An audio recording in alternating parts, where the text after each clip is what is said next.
Relieving letter का क्या मतलब होता है, ये आज की इस वीडियो में सीख लेते हैं। रिलीविंग लेटर का मतलब होता है कार्य मुक्ति पत्र, यानी कि जब किसी को किसी काम से मुक्ति दे दी जाती है या किसी काम में जो उसकी जिम्मेदारियां हैं उससे मुक्त कर दिया जाता है तो उसको एक रिलीविंग लेटर दिया जाता है। यानी कि मान लीजिए आप कहीं किसी कंपनी में जॉब करते हैं, तो जब आप जॉब छोड़ देते हैं, यानी कि जब आप किसी दूसरी कंपनी में ज्वाइन करने के लिए या अपना कुछ काम करने के लिए उस कंपनी को छोड़ते हैं, तो कंपनी को छोड़ते हुए आपको एक लेटर दिया जाता है जिस पर यह लिखा हुआ होता है कि आपको आपके जो सारे काम की जिम्मेदारियां थी उनसे मुक्त कर दिया गया है और आपने जो इस तरीके से सही से सर्विस की है और सारी चीज़ें उसमें इस तरीके की लिखी हुई होती हैं कि जिससे दूसरी कंपनी में जिसमें आप जा रही हैं उसमें ये पता चलता है कि पहले वाली कंपनी को आपने अच्छे तरीके से छोड़ा है और वहाँ पर आपने अपनी सभी जिम्मेदारियों को निभाया है और बाद में आपको जिम्मेदारियों से मुक्त किया गया, तब आप यहाँ पर आए हैं। ऐसा जॉब छोड़ते हुए भी हो सकता है। इसके अलावा कई बार जो डिपार्टमेंट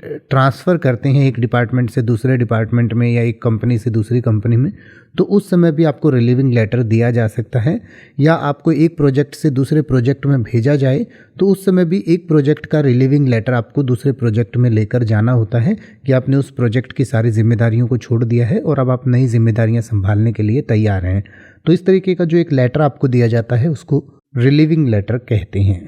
अब आप ऐसे ही किसी भी वर्ड का मतलब हिंदी और इंग्लिश में YouTube पर सर्च कर सकते हैं। आपको मेरी वीडियो मिल जाएगी जिसमें आप बिना किसी फालतू बकवास के सीधा उस वर्ड का मतलब समझ पाएंगे। तो ऐसी ही वीडियोस को देखते रहने के लिए चैनल को सब्सक्राइब करें और बेल आइकन को प्रेस करें।